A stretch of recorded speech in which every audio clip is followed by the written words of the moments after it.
Race fans, it is time to go stock car racing on the streets of the CNE.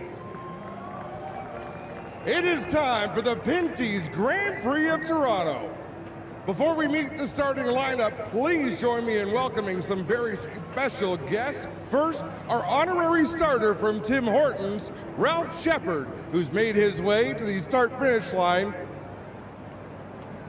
And please help me welcome today's Grand Marshal from New Era Logistics, Anna Dacuna.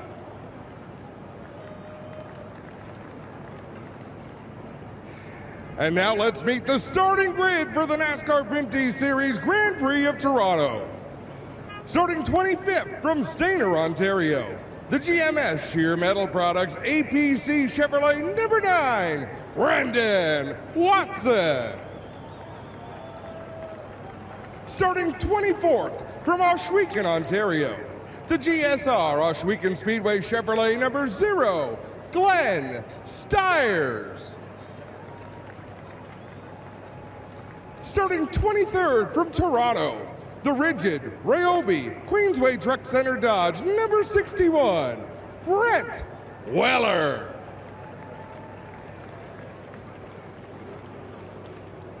Starting 22nd from Kahnawake, Quebec, the K-Fiber Optic Bullies Truck Stop Chevrolet number 66, Wallace Stacy.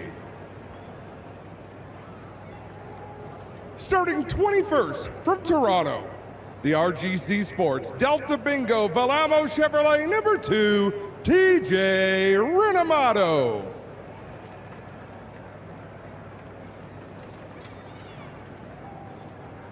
Starting 20th from Peterborough, Ontario, the OK Tire Peterborough Driven for Communications Dodge number 71, Brian Cathcart. Starting 19th from Barrie, Ontario, the Leland IHL Group Chevrolet number 64, Mark Dilley.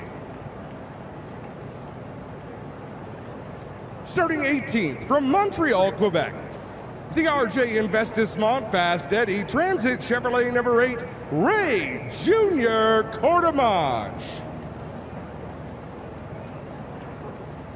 Starting 17th from Oakville, Ontario, the O'Neill Electric eBay Motors Castrol Dodge number 84, Larry Jackson.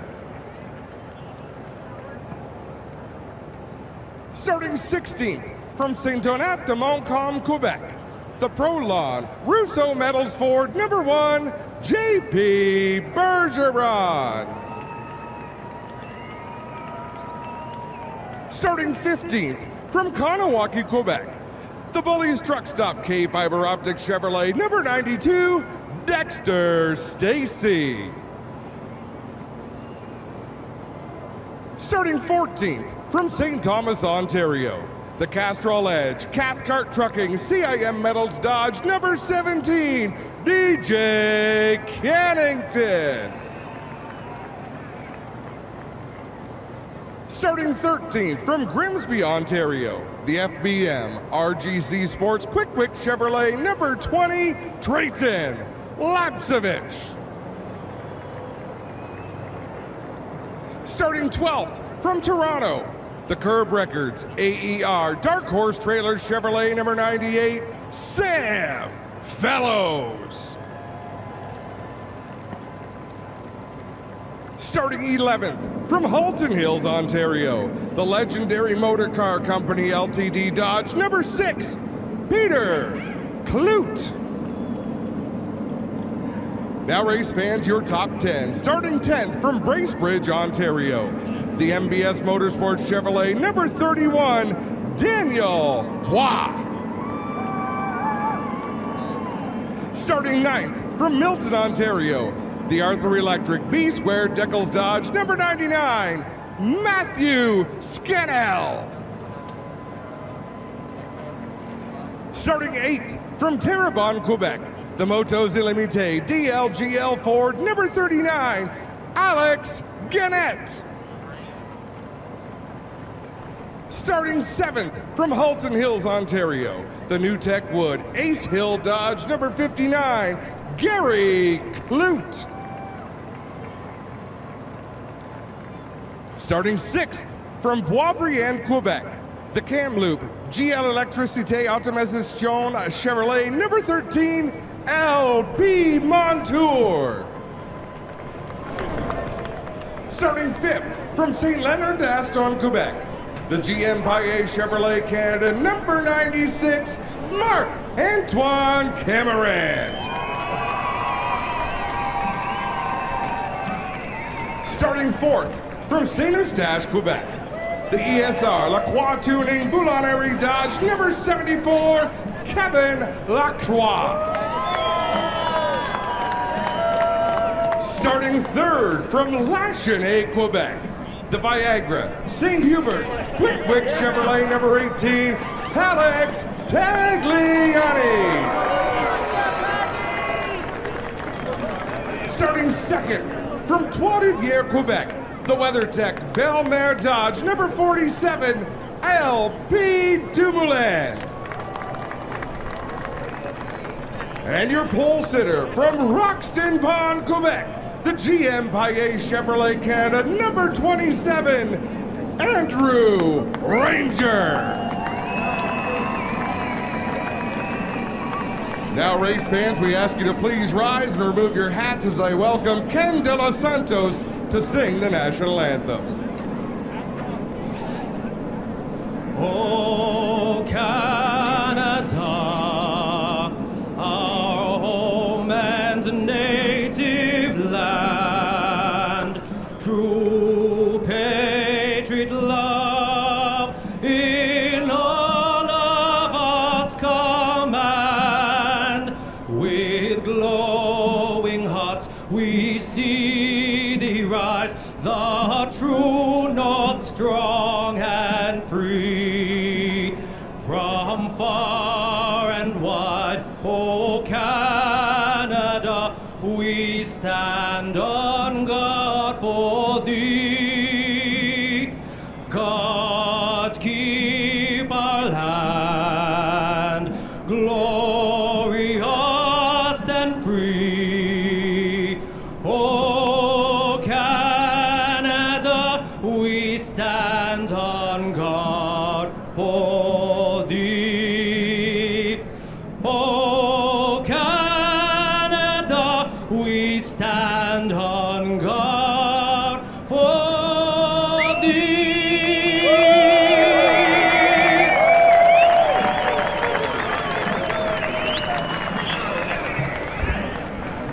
Race fans, we are 2 minutes away from the most famous words in motorsports, and let me tell you, you do not want to miss this show. 25 stock cars lined up and ready to go here on the streets of Toronto for race number 5 in the 2022 NASCAR Pinty Series.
race fans, it is time. Let me welcome one more time from New Era Logistics, Ana DeCuna, to get this show started.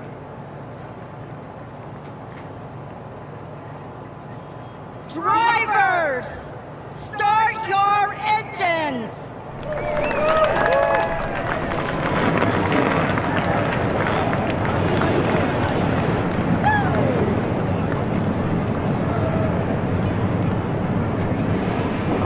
So as Adam makes his way back up to the announce booth, we can look forward to, again, 35 laps of action-packed NASCAR-style racing on the streets of Toronto. Going into turn number 1 for the first time is going to be a treat. I think the Don Valley Parkway is tight during rush hour. Just wait till you see these cars all into turn number 1, all looking to lead a piece of this race, trying to get out in front early, control the pace. That's what they want to do. Keep an eye, too, on that WeatherTech Dodge out in front. The 47 of LP Dumoulin is a 3-time series champion. Starts to the outside of the front row. Has yet to win here in Toronto, but could today be his day? As we mentioned, Andrew Ranger has tasted victory 3 times. Kevin Lacroix has already reached victory lane once. Alex Tagliani seen the checkers first twice. That is your top 4. So out of the top 4, just one driver has not yet won here in Toronto, and that is the 47 of LP Dumoulin. That's not to say he hasn't won a lot in this series. As we mentioned, 3-time series champion. So the field is getting set to roll off. The NASCAR officials taking their positions around this track. And we welcome Adam Ross back up to the announce booth. You know me better than that, Dave. I just climbed stairs. 5 seconds I could have regained my composure, but you did it. Just right into it. You look good. You were jumping around. You look like you were full of energy. I feel pretty spry, I'm not going to lie. What a show. This is going to be fantastic. The teams have been so excited to get back to a normal schedule after a couple of years of condensed schedules, and this is a highlight. Yeah, and we talked about it, and I talked to a couple of drivers and their crews down in the paddock area earlier on this afternoon. What they love about this event, the fans. So many fans, so many new eyes seeing this series. They come up, they see the cars, they talk to the drivers, they interact, and they say it feels great to have that atmosphere back here. And you know what? On behalf of all of them, we have to say to the diehard race fans, thank you so much for being here. But also to the people who are not diehard racing fans, and you came because it's a great opportunity to make a donation to the Make-A-Wish Foundation and come enjoy a day of excitement. We thank you for allowing us to introduce you to motorsports. Yeah, thanks for bringing great weather. Mother Nature shining on us today with beautiful sunshine, nice warm temperatures, and a great day for a motor car race. As the saying goes, as the field trying to get some heat into their general tires, moving back and forth. And if you're near one of the screens, you can see just how tight things will get down the Lakeshore Boulevard at times. It is crowded. The walls on both sides of the racetrack, it's like racing in a tunnel. These are heavy race cars. They've got lots of horsepower. They don't have phenomenal brakes. It all is part of the recipe that makes the NASCAR Pinty series wonderful to watch and exciting. I mean, there's going to be fiberglass flying at times, folks. Get your pictures now if you want to see some pretty race cars, and then take some comparison shots at the end of this race. What I was going to say is they don't have great brakes, but they have great bumpers. Phenomenal bumpers. 8 tires turn better than 4. They also slow down better than 4. They do, and they'll be fun to watch, as you mentioned. Never any shortage of excitement every time the NASCAR Pinty Series makes a stop anywhere across Canada. The only national coast-to-coast stock car series in Canada is the NASCAR Pinty Series. And set to do battle here today very, very shortly. And continue under the warm-up laps. They should form up very shortly. And I'll tell you that being a coast-to-coast series, our most recent race in Newfoundland, just outside of St. John's, one driver who really wants to rebound from a tough race there is the driver of the WeatherTech 47 at LP Dumoulin. Suffered his hardest crash since joining the NASCAR Pinty series, and it affected him mentally as well. So, that was a really hard hit.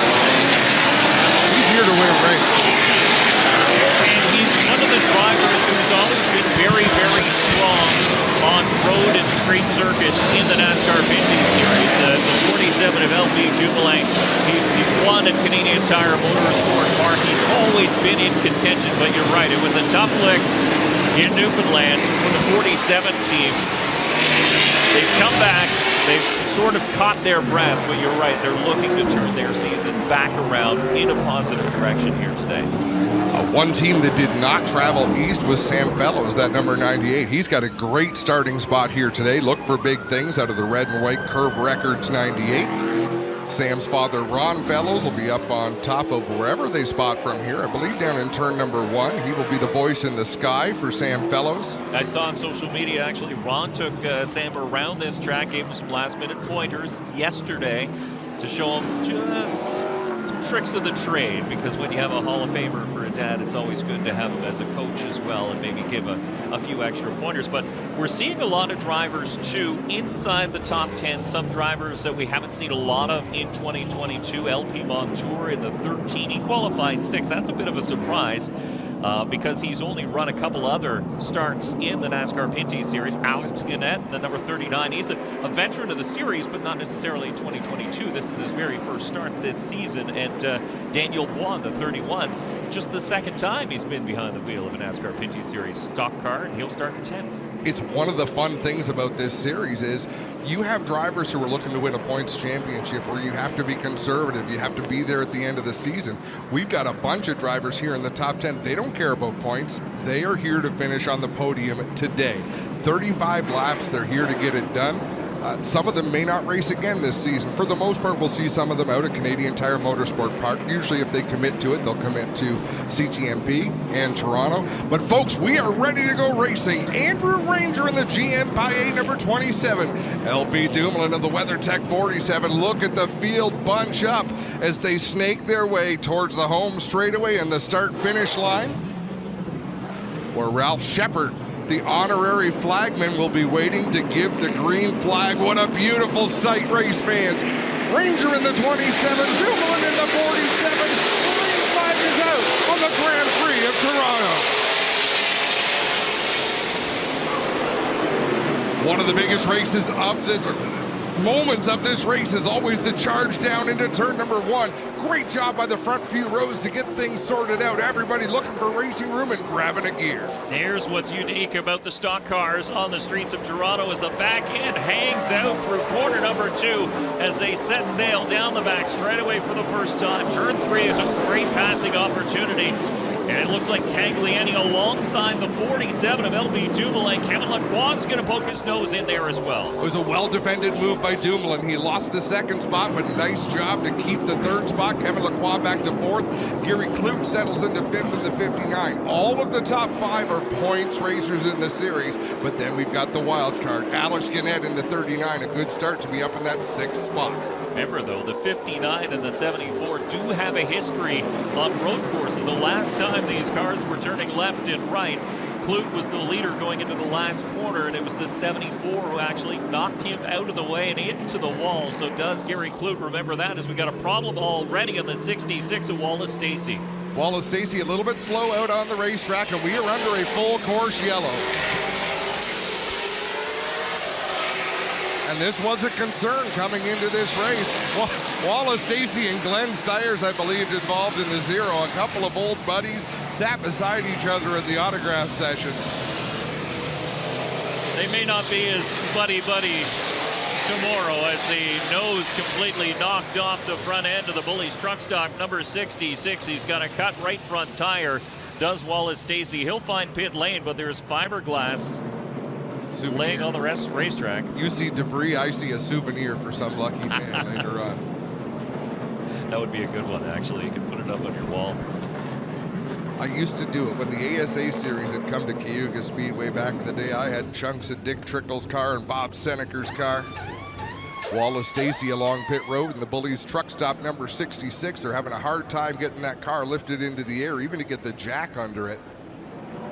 Well, have a look at this replay. You're going to have to look at the top of the screen. Oh, Glenn Stiers comes up out of the corner and across the nose of Wallace Stacey in the 66. That was off of turn number 1, heading for turn number 2, and it looks like Stacey might have got a little bit loose under acceleration as well. They did make contact, but I don't think he made contact with the wall. It was the 0 that knocked the nose off the Bullies Truck Stop Chevrolet. And that's usually the case. I wouldn't have crashed if it wasn't for the other car starting to crash right in front of me. Their crash took me out. But here's the thing, is now the crew is going to try and get all that fiberglass tucked in, get as much tape on it as possible, because it's a big parachute right now.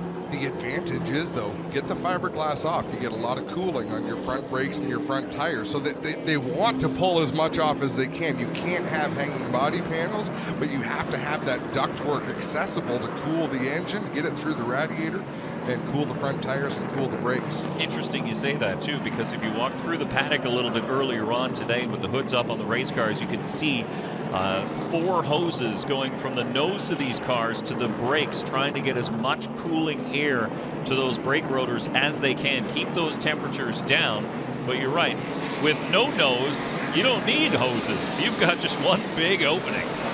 There was a lot of rhymes in there, Dave. That was little Dr. Seuss, little Al Sharpton. Oh, you know. It looks like Stacey is back out. He will lose a lap, though, as the leader has gone through under caution. So down 1 lap to the field as Wallace Stacey. Now, they're going to have to revert to the previous lap. Marc-Antoine Cameron was penalized. They never put their qualifying tires on. You have to put official qualifying tires on your car. And then you have to qualify with those tires, and then you have to start the race with those tires. Marc-Antoine Cameron did not, and that is a penalty, and it cost him from starting 5th spot. He goes all the way back to start 25th. Yeah, the number 9 of Brandon Watson. During practice qualifying, it was a combined session earlier on this afternoon. That number 9 towards the back of the pack. Of course, he's leading the Jostens Rookie of the Year race here in the NASCAR Pinty Series in 2022. But that car had a very significant problem with the power plant. There's 2 large inspection holes where there shouldn't be inspection holes right through the block of that car. But the crew went to work, pulled the old motor out, dropped a new one in, so he's back in this one. He's currently listed as 21st after starting last of the field. Brandon Watson's a very calculated race car driver. He's raced all over the United States and Canada in late models, super late models, various forms of stock cars, but all on oval tracks. He's cutting his teeth on these road courses. But what we've found with this series, if you're a good racer, you're a good racer. Yeah. You figure it out. Yeah, some of these drivers will just jump in a car and feel comfortable right away, and you kind of get that impression from a driver like Brandon Watson. He's not really worried about it. The first time, or when he was at Canadian Tire Motorsport Park, I asked him, when was the last time you turned left and right? He said, probably when I was in go-karts at maybe 14 years old. So it's a long way back to try and remember what you need to do, but it does come back very quickly. Speaking of go-karts, though, the 18 of Alex Tagliani's been spending a lot of time behind the wheel of Rotax-powered karts and shifter karts as well. That helps keep him sharp, even for the NASCAR Pinty Series. I mean, you got to think a kart is so much lighter, so much more power-to-weight ratio than a NASCAR Pinty Series, but it's all racing, it's all seat time, and it's all practice. It's about reflexes, it's about repetition, being able to hit your marks. So any practice is good practice. As we look up and down through this grid, the thing I love about the NASCAR Pinty Series, it's a proving ground for a lot of racers, a lot of people to launch their racing careers, but it's also a place where someone like Alex Tagliani can extend their racing career. Andrew Ranger, Alex Tagliani, DJ Kennington, a career Canadian stock car racer. We have a bit of everything. Yeah, DJ Kennington started in the Daytona 500. I mean, he has gone down to the U.S. and done some pretty great things. He's run a full season in what is now the NASCAR Xfinity Series as well, but he always comes back to the NASCAR Pinty Series and has made this one his home behind the wheel of that Castrol Edge Dodge, the number 17, and he's always a threat to win. He's always a threat for the championship as well. He's the only driver to have never missed a NASCAR Pinty Series race. Since the inception in 2007, DJ Kennington has competed in every race with the Castrol Edge partnership on that race car. It's a great partnership. They've had a lot of great luck with it, And it's more of a family agreement right now, as DJ will tell you. He's like, it's no longer business and partner. It's just we're family, and we're moving forward. So you can see, hand out the window from Brandon Watson. He's trying to get some air in. He might be signaling to the 96 to go by. But well, I'll tell you, here's a little bit of inside baseball. When they got their hand out the window with all of their fingers extended, it's good. They just want some air in the car. Hand out the window with one finger extended, it's either great job or great job. You've driven a race car, so you've seen that. I have seen many things. Lights are out on the cop car. We're going to go back to green. We are on lap number 4. The race is scheduled for 35 laps, and trust me, none of these drivers want to see restarts. Even though it's opportunity for a lot of these racers, the opportunity for catastrophe is much greater than the opportunity to pick up some spots. So all these drivers are going to be a little white-knuckled, but we're going to light them up again here as Wallace Stacy goes screaming past our position. And the field is on its way to the restart.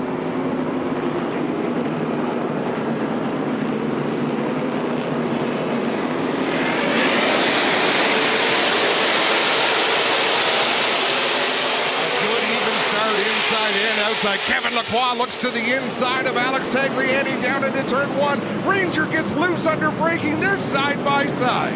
And they'll stay that way into turn number 2. It's Dumoulin up on the outside. Ranger now will take over top spot in the 27 as they head down Lakeshore Boulevard. So it is Ranger now, Dumoulin and Lacroix side by side. Move Lacroix up into second spot.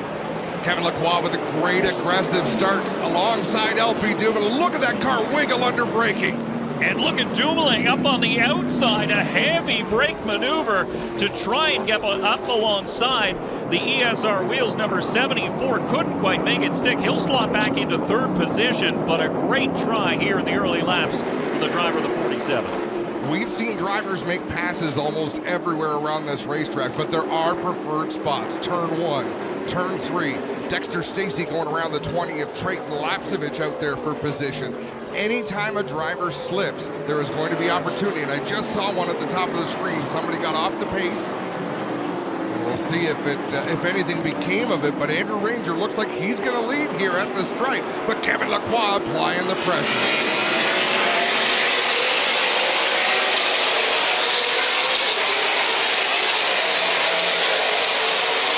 Here we go into turn number 1. Lacroix to the inside. New race leader, and it's the ESR wheels number 74 of Kevin Lacroix. The 27 of Andrew Ranger will slide back into second spot. Those two drivers now with a bit of a gap on the rest of the field. That all started through 8, 9, and 10. The 27 of Ranger got a little bit loose, and the 74 of Lacroix pounced. Andrew Ranger is a driver who will settle into second place for a little while. Kevin Lacroix, if he's got a car fast enough to lead a race, he is going to get to the lead.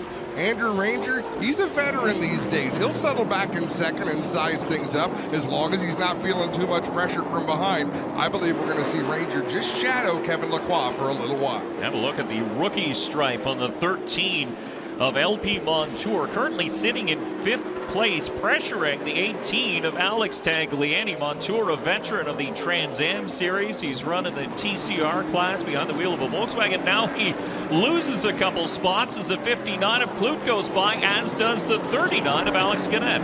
Matthew Scannell in that 99 right behind them. He's feeling the pressure right now. As it falls by our position one more time. Kevin Lacroix by a couple of Carlin. Things are starting to settle in. These drivers have get into a rhythm.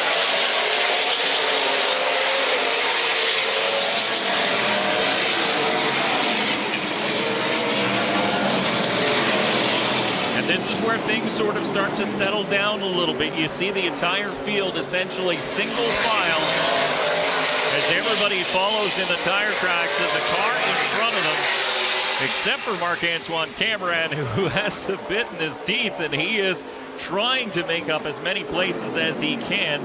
Now up to 16th position. Holy moly, Dexter Stacy just sailed it into turn number 3. Going to make it stick. 2 in the 92. They might make contact. Him and the 17, DJ Kennington, are still side by side. Close quarters racing out there between Stacy and Kennington. That was an oh my gosh moment. as Stacy keeping the pressure applied on veteran DJ Kennington. What a battle. Peter Kloot right behind them in the number 6. If a hole opens up, he's going to take it as well. Well, Stacy got a taste of success at Canadian Tire Motorsport Park, finishing on the podium in 3rd, and here he goes back to the inside, and this time he'll make that pass stick. Peter Kloot tries to find room as well, but he had to get back to single file. The top 6 have pulled away just a little bit.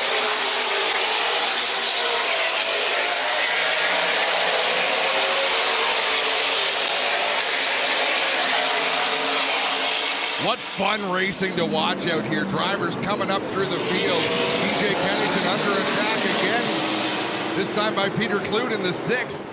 Narrowly avoided contact there down into turn number 1. Now it's the long Lakeshore Boulevard leading towards turn number 3, where there's the heaviest braking. And you can see the back end of the GM Paillet number 96 of your points leader, and now he ducks out the outside around the 1 of JP Bergeron. The 96 of Marc-Antoine Cameron continues to march forward. Brandon Watson isn't doing too badly. He's a couple of spots behind Cameron, but he's been on the march as well. But Marc-Antoine Cameron, he's on a mission right now in that 96 machine. It doesn't help when your partner sat on the pole and is running in the 2nd spot. He's got to get up there and represent as well.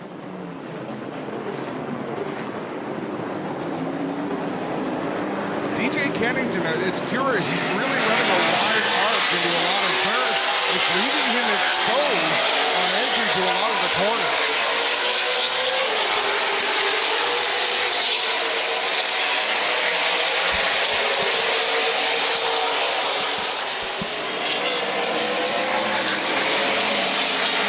Some of the drivers taking a little bit different lines into turn number 1, fanning out at times and then getting back in line. The track really does help these race cars as they make their way around this track as Cameron picks up yet another spot. You know, you watch these drivers who have been in close quarters, elbows up the whole race. Then you've got other drivers like Sam Fellows in the 98. Just kind of found a pocket that he could run in out there, turn some laps. They don't pay the money until the final lap as Brandon Watson goes around Ray Jr. Quartermache down into turn number 3. So some of these drivers really doing a nice job saving their stuff. The GMS RTC Group number 9 also moving up from his tail of the field starting spot. There is your pole sitter in the Paillet Chevrolet number 27, Andrew Ranger, currently sitting 2nd behind the 74. Man from Saint Eustache, Quebec is Kevin Lacroix, who leads. Gap a little bit on 2nd spot. He's starting to pull away. Whoa, we got a car into the wall. Turn 11. The number 13 of LP Montour touched the wall right at the Honda sign and carried on, but it was a pretty good hit. You'll watch him for the next lap or two to see if any damage. I was watching Gary Kloot closing in on Alex Tagliani. Let's see if Kloot tries to make a move down into turn 3. He is in striking position in that 59 machine. There is a little bit of a bump on the inside of turn number 11 that could possibly have caught the driver of the 13 out as it just shifted the weight off the right rear and it just got it a little bit loose, slid up into the wall for LP Montour. But man, things are picking up deep in the field as Cameron and Kloot go side by side in through turn number 3. You saw Dexter Stacy in there They as might not have made it. Did they come out of the turn? I don't think they did. Wallace Stacy getting out of the way, out of harm's way there. I did not see the 96 or the 6 after we saw them side by side battling the racing room. Sounded like a missed shift on the front straightaway. Here goes Kevin Lacroix by our position. We're going to anxiously await. There it is, you're right. Damage on the left front corner of the 96 of Marc-Antoine Cameron. And we have yet to see the number 6 of Peter Kloot. There's Kloot. He lost a couple of spots and a lot of track position as Marc-Antoine Cameron makes it down pit road. Driver who was your points leader coming into this event, have another look if you can see one of the big screens. there's the contact. Looks like Cameron got in too hot. It wiggled, and that's where the contact was made. Yeah, he lost control, puts Peter up into the outside wall where Peter has to basically just drop the anchor and wait until he can go again. Nice bit of driving by Peter Kloot. Yeah. That's all that was, Cameron getting too hot into the corner. And made some contact with the tire wall, did Peter Kloot as well. A full course caution, though, for that driver. Not connected to this incident between the 96 and the 6, but it does come as very good news for Marc-Antoine Cameron.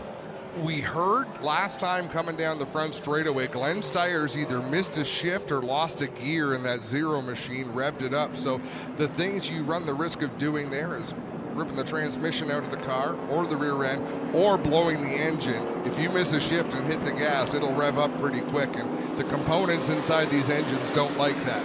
A couple of other drivers having some issues today as well, include the 84 of Larry Jackson. He stopped along pit lane. Brian Cathcart has made a couple of stops in the 71 as well. So all those drivers, one or several laps down. As of right now, though, Marc-Antoine Cameron still on the lead lap. Dead last of any lead lap car, though. So much work. He was putting in the time. He was making hard passes out there, and he got himself close to the top 10. He's going to have to set up and do it all over again with brakes a little bit older, tires a little bit older. Well, he's got at least one good tire. He got the emergency tire because he cut one down, so that'll be a fresh one or fresher. But is that enough? We just don't know, Dave. That's why we run the races and don't just talk about them. But you can see the tire marks as the 96 makes his way around the track to try and tack on to the lead group. Marc-Antoine Cameron came into today's event as Brandon Watson has found a runoff area. Not sure what would have happened there to the 9 machine. Marc-Antoine Cameron is leading the points. He comes in with a 10-point lead. I don't think he's going to leave with a 10-point lead. No, especially since the man who is leading this race currently in the 74, Kevin Lacroix, was 10 points back of the 96 of Marc-Antoine Cameron. But stranger things have happened. We have seen some fiery finishes in the NASCAR Pinty series, usually coming in the last lap or two, so you don't want to go away. No, we've had some exciting finishes, but what we need to focus on is another restart. We're going to stack the field up again. Every time there's a restart, these drivers, you have to race with two minds at the same time. One, pick up a spot if there's a spot to be picked up. Or two, and we saw it with LP Dumoulin, it looked like he was the aggressor making a move, but very quickly you become, uh-oh, not only did I not get the lead, I just lost second place as well. I've got to find a spot I can slide into line. So it looks like the 13, we mentioned LP Montour made contact with the wall on the exit of turn 11. Looks like that car seems to be okay. All of those general tires still holding air as Montour continues to make his way around under pace laps. But if you look at the latter half of the top 10, you've got names like Daniel Bois sitting in 8th. You've got Matthew Scannell in the 99 sitting in 9th. Dexter Stacey in 10th place, and then Sam Fellows in 11th. Those are some of the drivers that we haven't really seen mixing it up at the front of the field yet in 2022. We knew that they have it in them, but they just haven't had the luck roll their way to get up there. No, for sure. But what we're seeing them do over the course of the first number of laps of this race is building confidence. They're on lap 13. Every lap you stay in the top 10. They go, okay, Daniel Bois, for example. He said, I didn't know where to shift. I didn't know where to brake. He says, by about the third lap, I had it figured out approximately where I needed to be. But he will fine-tune that. He's a student of the sport. He's a driver coach. We have a number of driver coaches in the field, and they just study what's going on, and they will have learned in this time. So we're going to see a couple drivers be real aggressive, putting to work what they learned. Some drivers also using online capabilities as well, going on iRacing to try and figure out this track before getting here.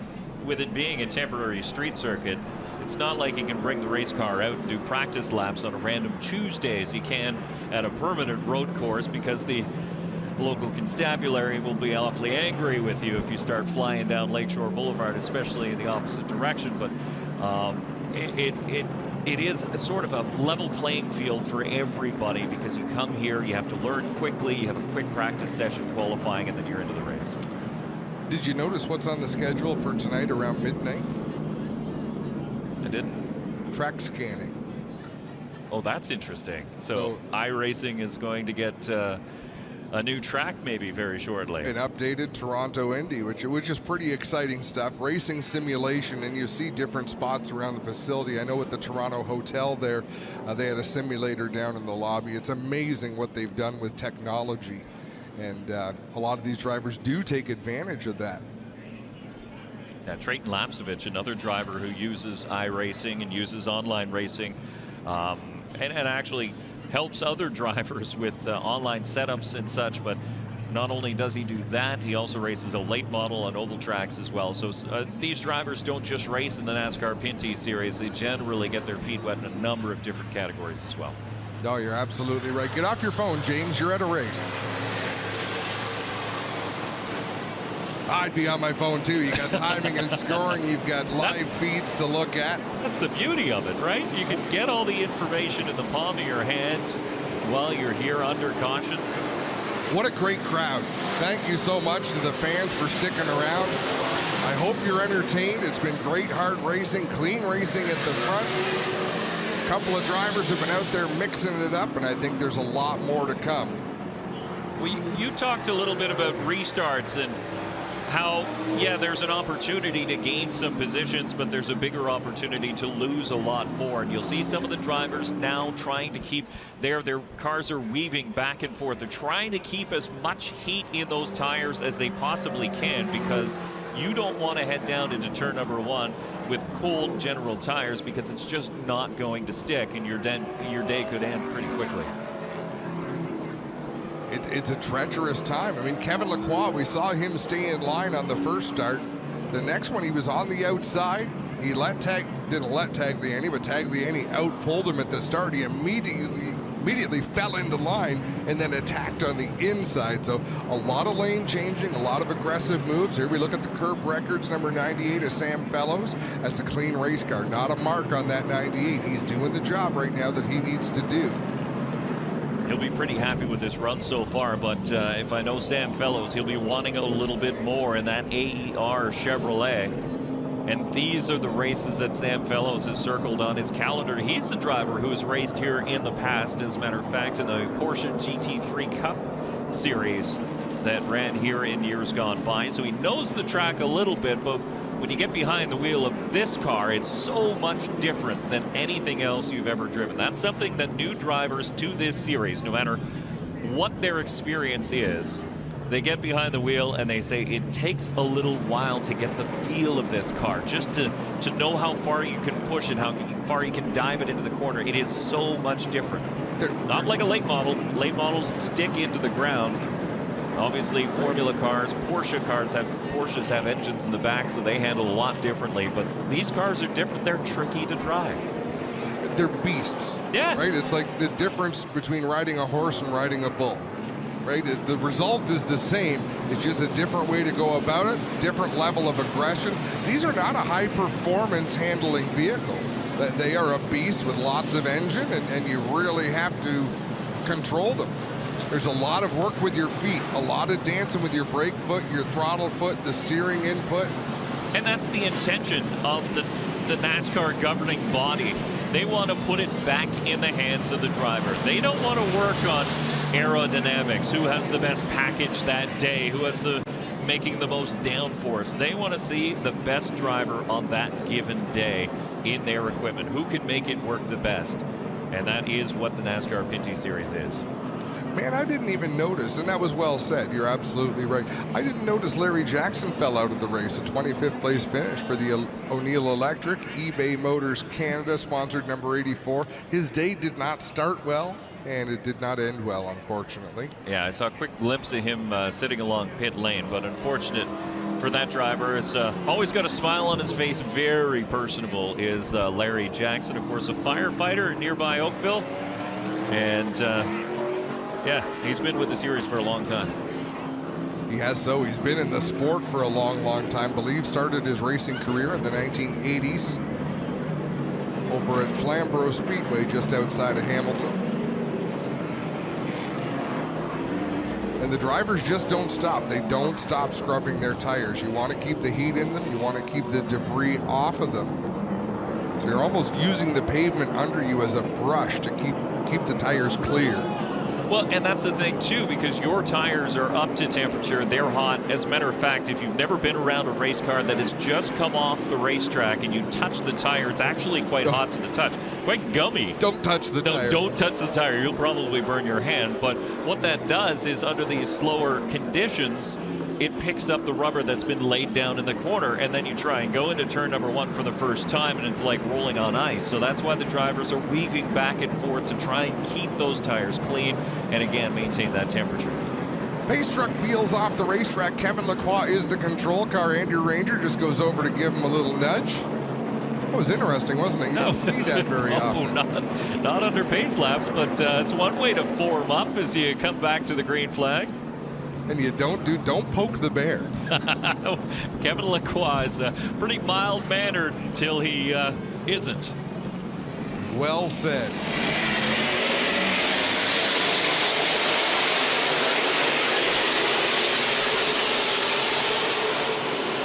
Down towards turn number 1, a great start by Kevin Lacroix. He's up into the racing groove. Andrew Ranger right there behind. He takes a wider swing down into the turn with a good run onto Lakeshore Boulevard. You can see what Ranger was trying to set up to do as a couple of other drivers get crossways. A 39 of Gannett fully crossways, trying to put the power down in his Ford Fusion.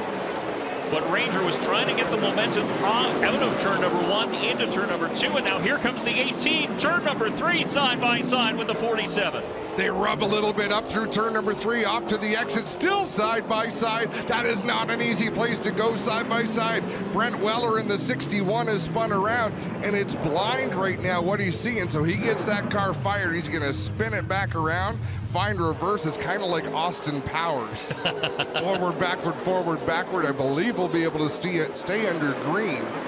There is some damage to the nose of the 64 of Mark Dilley as well, so possible contact either before or during that incident involving the 61 of Brent Weller and the Ryobi Rigid Dodge. Coming back by our position, Andrew Ranger, a couple of car lines off the leader, Kevin Lacroix, LP doing by himself. Looks like Jackson Stacy might have taken advantage of that restart and picked up a spot or two.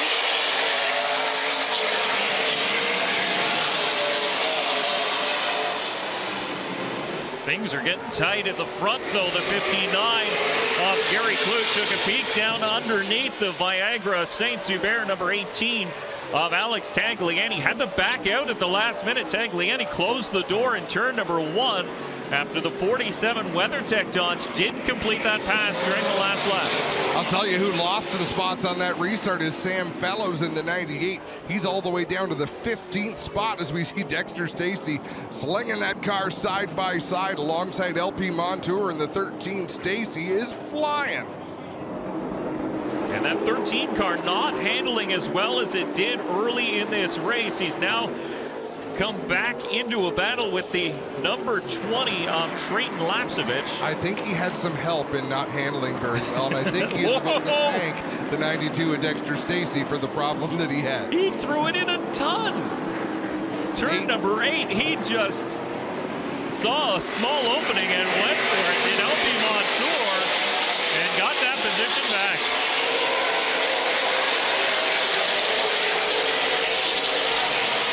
You know, gasoline is a great racing fuel, but anger adds a couple of horsepower. We're going to keep watching this battle right now with LP Montour and Dexter Stacy. Have another look at what happened to Weller, and it was the 64 of Mark Dilley on the inside. Cameron was in there too, right behind the 61, but that contact between the 64 Leland Chevrolet and the 61 of Weller, that's what sent him around. Dexter Stacy again with the nose inside LP Montour. They'll be side by side off of turn 3. I don't think that's going to work for very long. Montour regains the position. He's got to be frustrated because he's spending so much time playing defense. He can't move forward and battle with Alex Gannett. He's just taking a little different line than anybody else. He just he sort of dangles that carrot for Dexter Stacey in the Bullies truck stop number 92. He opens the door. Stacey's like, well, if it's there, I'm going to take it. And he dives in, and then all of a sudden the door closes. Dexter Stacey is being super aggressive. He's really running offline, using up some tires and brakes on that 92 to try to make moves. As you look at TJ Pennington putting the pressure on Matthew Scannell.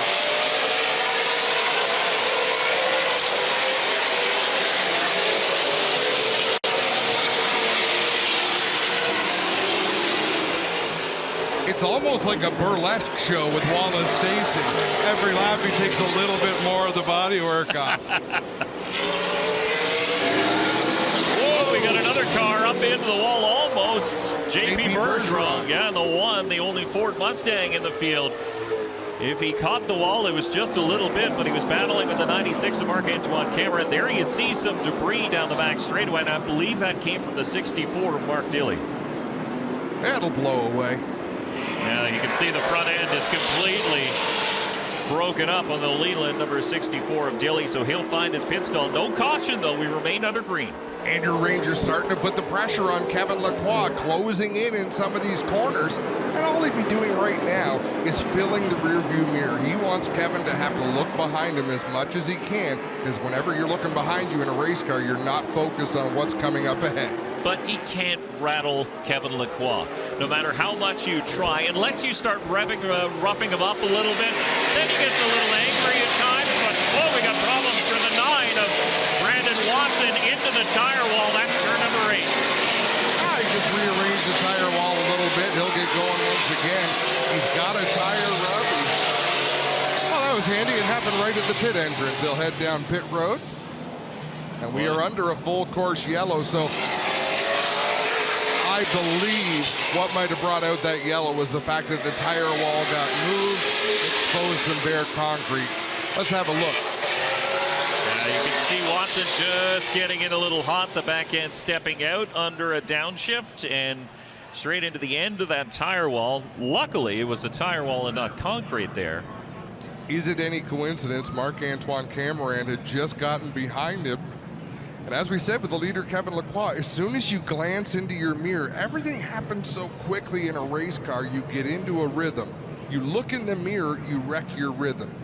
You've just shaken yourself a little bit. It's like taking your eye off a baseball and trying to hit it. You have to keep your eye on the ball. Well, think about it when you're driving in traffic on the highway and you know there's cars all around you, and all of a sudden you look to the side for a second, and that's when traffic will slow up in front of you, and all of a sudden you have to panic. But it diverts your focus for just 1 second.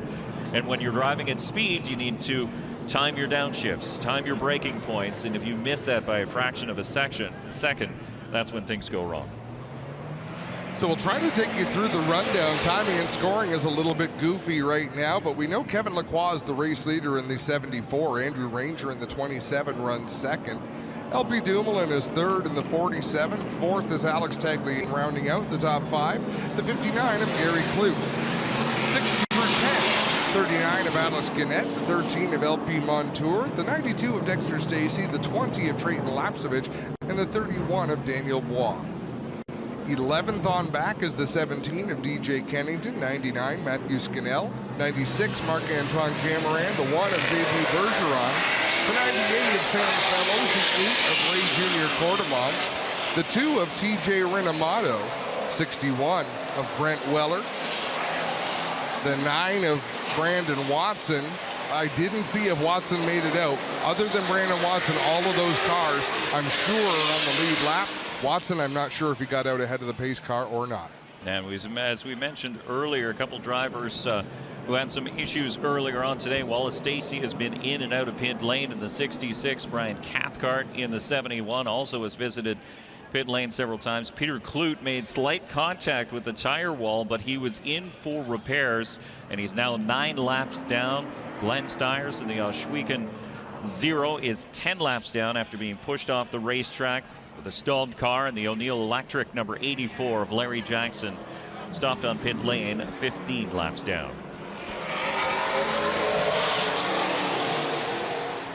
They're on lap 21 of 35, so this will be a pretty brief sprint to the finish. I have no reason to believe this will be our final yellow flag of the day, but we can be hopeful. I love your positivity. Glass half full, glass half empty. It's excitement. But the thing is, we talked about patience in the early going of a race, and you want to save your equipment, and you don't want to go too hard because you'll burn off your brakes.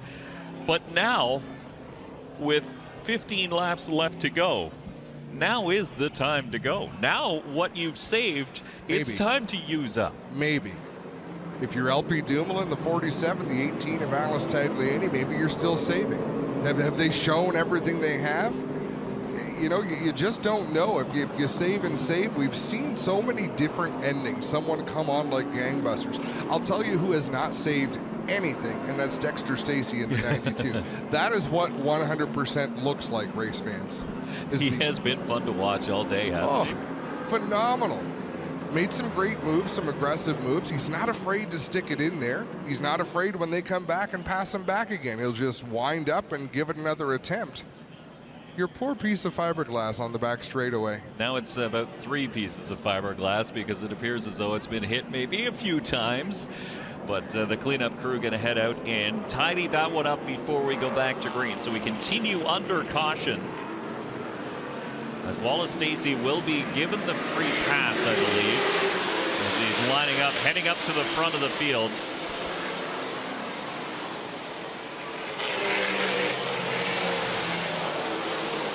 I think he might have been a little premature in passing the pace truck, but it's got to feel good to pass an OPP cruiser with their lights on, right? You can't take that away from somebody. You know, you get the opportunity, you have to take it, because it's not coming back again. But you look at some of these drivers inside the top 10 in striking distance, and you have to look at the 39 of Alex Gannett. Now, that last restart did not go the way that the driver, the Moto Limité number 39, had planned. He's driving a car out of the Dave Jacobs shop, so it's a well-prepared piece. Remember, Alex Labbe currently races in the NASCAR Xfinity Series.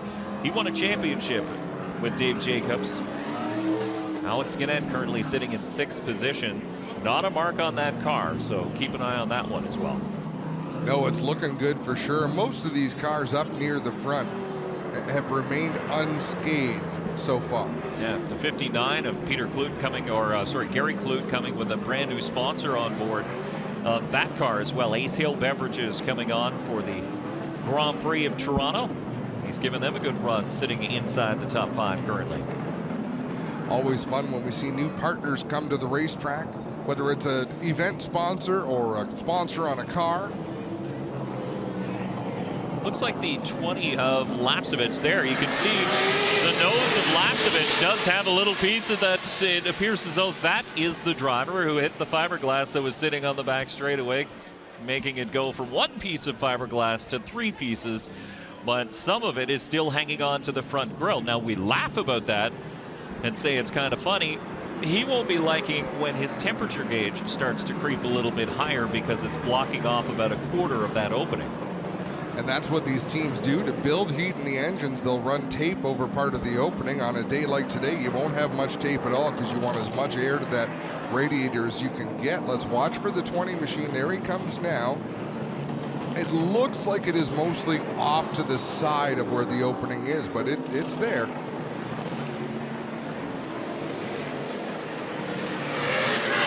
Now, I didn't look. Is Mike Hennig driving the OPP car? So we have a pace vehicle driver. Mike Hennig has been doing it for years.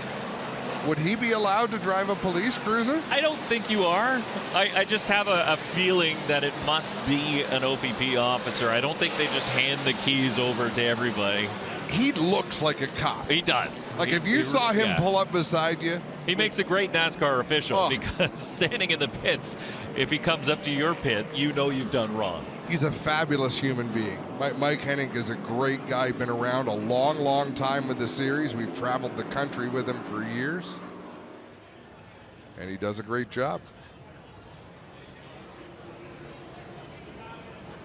That restart wasn't kind to the number 98 of Sam Fellows. We talked about him during the last caution period. What a great drive he was having in that AER number 98. He finds himself now back into 15th position, so he didn't quite get the jump that he needed, sitting just outside the top 10 last time. Several cars went by before he could settle back into his rhythm. You have to be aggressive. Even if you want to just hold your position, Dave, you can't be complacent on the restart. You have to get aggressive as though you're going to make a move, even to defend your spot. So, and I didn't see what happened to Sam Fellows there. So it's unfortunate because he has speed to be a top 10 car, and he could get back up to the top 10. But as you say, the restart did not go his way. And the problem is now caution laps keep ticking down the laps remaining. So for the drivers to make a last splash, a last dash for cash in this race, the timeline is starting to slip away from them. There you go again. The last. We are not on the last sprint to the finish. I think we might be. Even under green, I think they ride. It'll be 11 laps to go when we get this restart. I think you start your sprint to the finish with 5 laps to go. All right. That's a third of the race, 11 laps. Yeah, you're right. You're absolutely right. But I think it's starting now. The temperature is starting to pick up. It's time to get going. If you're in the front 3 rows, you're in position.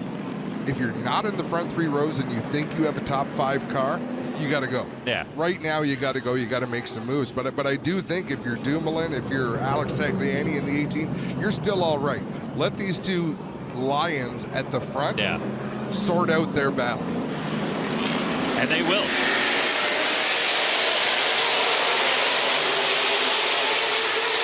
Daniel Blois fanning out to the outside.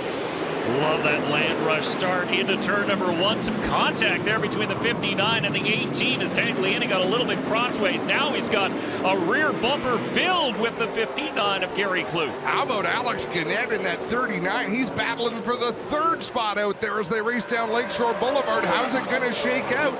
LB Dumoulin, now we say aggression for Alex Gannett. Now he's hung up on the outside. Dumoulin. Who's that right behind Dumoulin? Daniel Blois in the 31. What a shock to see him up there inside the top 5 again. The hole opened up and the 31 filled it. Now he'll tuck in behind the 39 of Alex Gannett. So a couple unlikely names at the front of the field. Not ones we thought we'd see up there at this point in the race. It goes against conventional thinking to pass to the outside on a restart. Daniel Blois fanned out 3 wide to the outside. He was outside of the top 10 at one point coming to the green.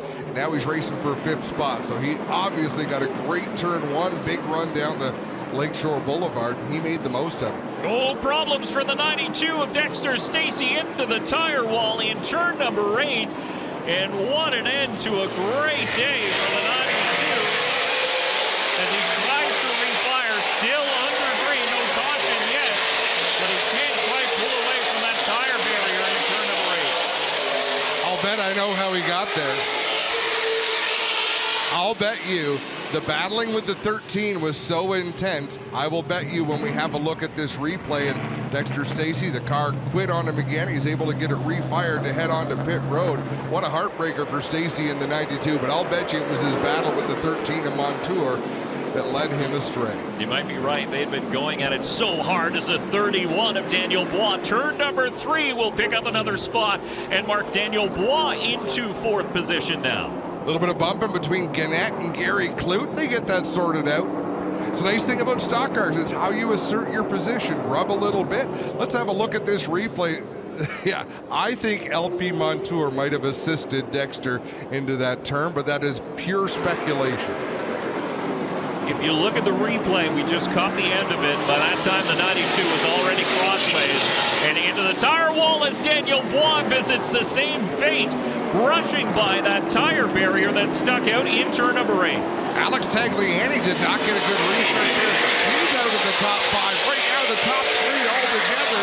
They've got a gap of about 20 car lengths in the 39. But look at this pack behind them from 8 on back. It's Alex Tagliani trying to hold off an angry mob of race cars. Look at DJ Kennington trying to work his way up inside the top 10 now as he battles with the 20 of Trayton Lapsevich. They'll settle out and go single file now down Lakeshore Boulevard.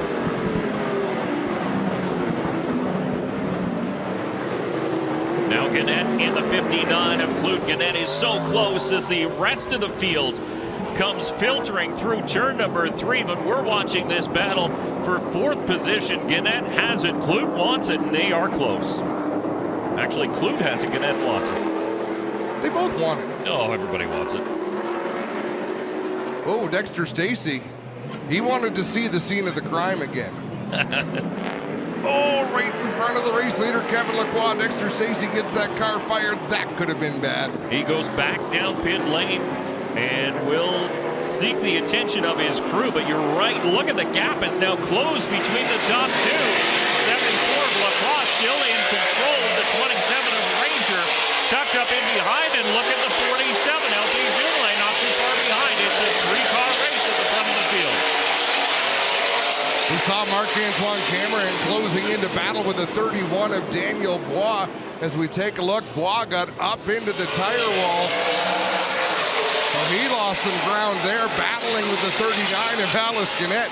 That was actually a nice save by Daniel Bois. Yeah. He's had some moments in the last couple of laps. At the front, the top 3 right together, Gary Clute and Alice Gannett are actually closing in. We could have a 5-car train at the front. DJ Kennington looking to move to the inside of Matthew Scannell in the 99. And I think Scannell might have got caught looking in the mirror there. He missed his mark going into turn 3 and opened the door for Kennington. So now tucked into the draft is the 27. And the 74, he is filling that mirror, is Andrew Ranger in the 27 behind the 74 of Kevin Lacroix. And Andrew Ranger is cutting every corner just a little bit tighter than the 74. He's taking risks out there to keep pace with the race leader. So it looks like Clute has separated from the 39 of Alex Gannett in that battle for 4th and 5th. So he's separated by about a second now between the 59 and the 39, 4th and 5th. But really, the race we're watching is the lead trio, the 74, the 27, and the 47. This is the cream of the crop. These are 3 elite road course racers, and they're putting on a show. Andrew Ranger looked to the inside. He knew he wasn't going to make a pass going into turn 3, but he wants Kevin Lacroix to look. Where did Andrew go? Why is he not in my line? Trying to make him think and trying for that misstep, hoping Kevin Lacroix maybe breaks a little bit too late, misses his mark just a little bit, and opens that door that the 27 can drive through. Gary Clute right now is the fastest car on the racetrack. He turned the fastest lap last time, a couple tenths of a second quicker than the trio ahead of him. He's got a lot of ground to make up. He needs those 3 to mix it up just a little bit, and then hope opportunity is going to knock for him. Andrew Ranger wagging the tail on that 27 machine, but he's keeping pace with the leader. I wouldn't be surprised. And Cameron visits the tire wall in turn number 8, and he pulls the tires out onto the racing surface. This could be a caution, because those tires are far enough out into the racing line that may require a full course caution. It definitely could be. The lights are on the post track, but I don't know. I believe they've been on the whole time. We're still under green as Matthew Scannell trying to defend a move from DJ Kennington and go on the offensive with Marc-Antoine Cameron just ahead. Remember, Cameron in turn number 8 several years ago while leading, and he was just tucked up in behind the 31, got out into the loose stuff outside the racing line, and the back end came around. A pretty good save once again, but this time he hooked the tires and pulled them out with him. Scannell looking to the inside of Cameron down the back straightaway. Can't quite get there. Almost made some contact going into 3. Phenomenal battle there as they work through the tight part of this racetrack, which you really don't want to be side by side. No, and Scannell is not a driver that you will generally see lay a nose on another driver to make up a position, not unless it fully counts. I mean, anybody would do that to your own grandmother if it's for a race win. You'll put a bumper on them at the very least to try it, but Scannell won't do it, not in that situation. Our top 3 nose to tail. Gary Clute still trying to close that gap. Down into turn number 1, Kevin Lacroix leading. He's got 1 car length advantage, but Gary Clute the second quickest that lap. Alex Tagliani, the fastest on the racetrack, but Gary Clute, he's within 2 seconds of the lead. You know what's interesting about the 59 who has set sail and he is coming is that he's cut 0.7 of a second out of that race lead in just the last 2 laps. Now, he still has about 2 seconds to make up, but as you mentioned, if they start mixing it up at the front of the field, that gap will close very, very quickly, and the H-Hill Beverages New Tech Wood number 59 of Gary Clute will be right there. What a race we're seeing. What a treat this afternoon. Kevin Lacroix got to the lead fairly early on. Andrew Ranger dropped back to second, but he has been right there between 1 car length and about 5 car lengths behind the race leader. Never really much further behind than that. Right in position. Just watching the back end of the 27 dance as he works through turn number 9 and 10, now into turn 11 and onto the front straightaway. 1, 2, 3. They're covered by a blanket and a short space back to 4th spot. And Gary Clute is the 47 WeatherTech Dodge of Dumoulin. Took a peek to the inside of the 27.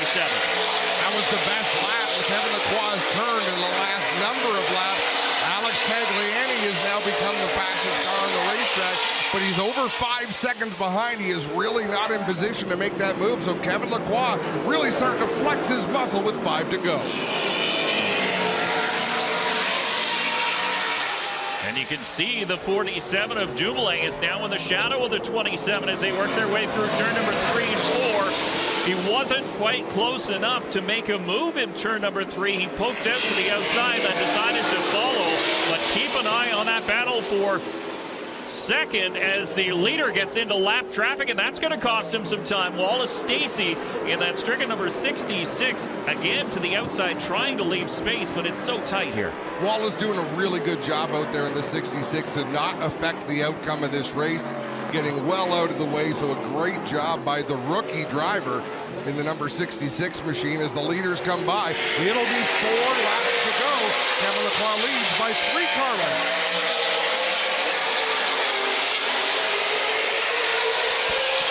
Again, the leader is about 0.6 of a second ahead of the 27 of Andrew Ranger as that Pinty Chevrolet number 27 dances through turn number 2 and down Lakeshore Boulevard. Now the 47 a little bit too far back to take advantage of the heavy draft of the 27. It looks like Gary Clute has started to back off just a little bit. The gap back to your leader is 2.82 seconds, so it was just 2 seconds, not 3 laps ago. And Gary Clute, you know, he had to start his launch towards the front. Alex Tagliani with lots of body work hanging off the back of that number 18, but he's making good speed out there right behind Alex Canet.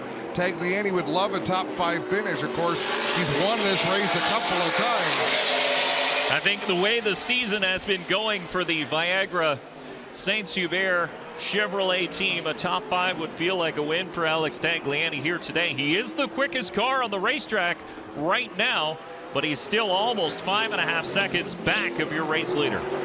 None of these front runners are getting great grip out there. They're all sliding around just a little bit on the racetrack. Kevin Lacroix doing the best job of managing that grip right now as they work down towards turn number 1. 2 car lengths is the gap between Lacroix and Andrew Ranger. We are 1 mistake away from a big change in the running order as Brandon Watson finds himself into the tire barriers in that number 9. Watson looks like he's been running a short track race in a GMS Sheer Metal Products number 9. The fender hanging off, and it looks like once again contact with the tire wall in turn number 8. He tried to save it and almost did, but couldn't. Look what I almost did. Looks like they're pulling away just a little bit. Kevin Lacroix and Andrew Ranger. LP Dumoulin has dropped back just a few car lengths. He's just not quite able to keep pace with the race leaders.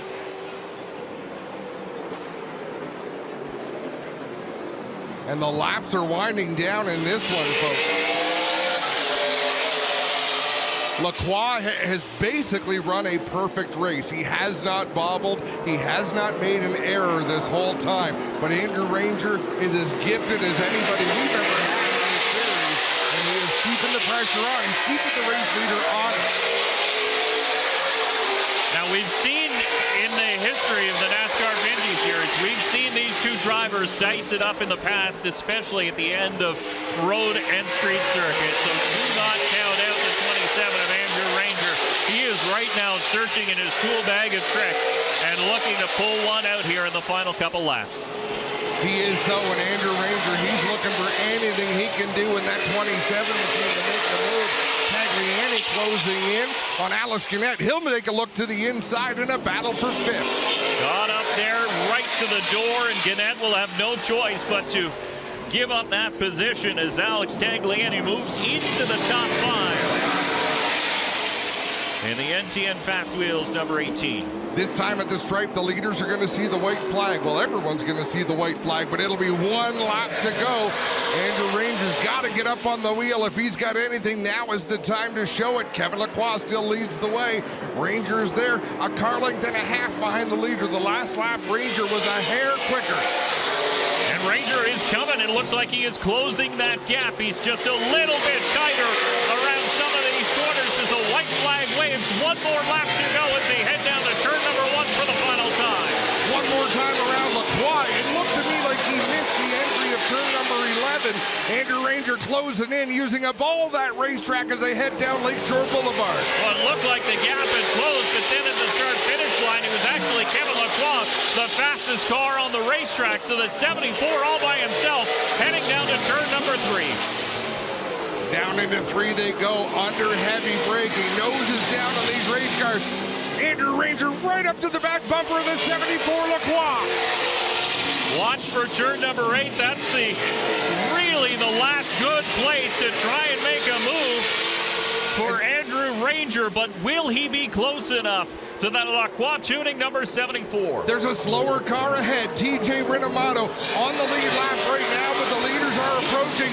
Where is Kevin Lacroix going to catch that number 2? Does Rinomato know he's there? Yes, he does. He gets up well out of the way, leaving room for Andrew Ranger to mount his challenge. Through the final set of corners, Ranger is trying every which way, fully crossways in turn number 10, but it's not enough off turn 11.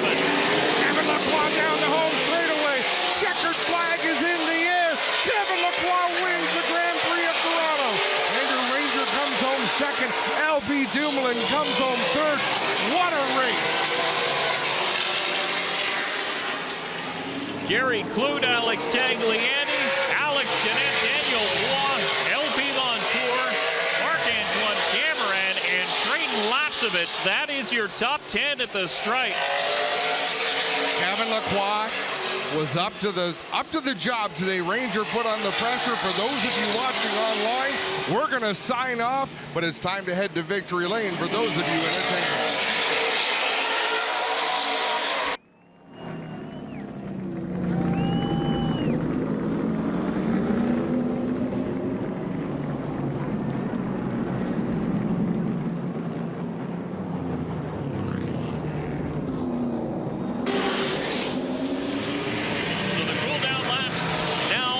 Kevin Lacroix, as he'll come around, give him a big wave, fans. He's got his window net down. He can see you. Give him a wave and a round of applause as he makes his way past where you have been watching today's race. But if they wrote textbooks on a street race, Kevin Lacroix would be an author today.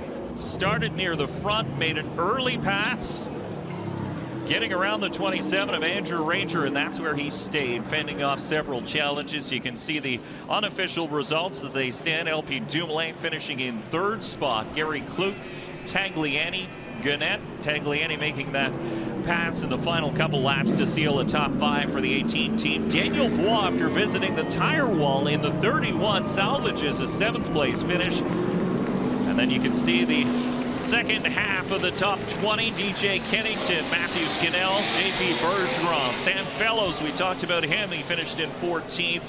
Brandon Watson visiting the tire wall a couple times, coming home in 16th spot, and a couple other drivers had some issues here today. TJ Rinomato finishing just off the lead lap in the 2 car, but he'll be happy with an 18th place finish here today. Dexter Stacy, Wallace Stacy, those are 2 drivers that had issues in the 92 and 66. And then the final few drivers, Mark Dilley, you saw the contact he made with the 61.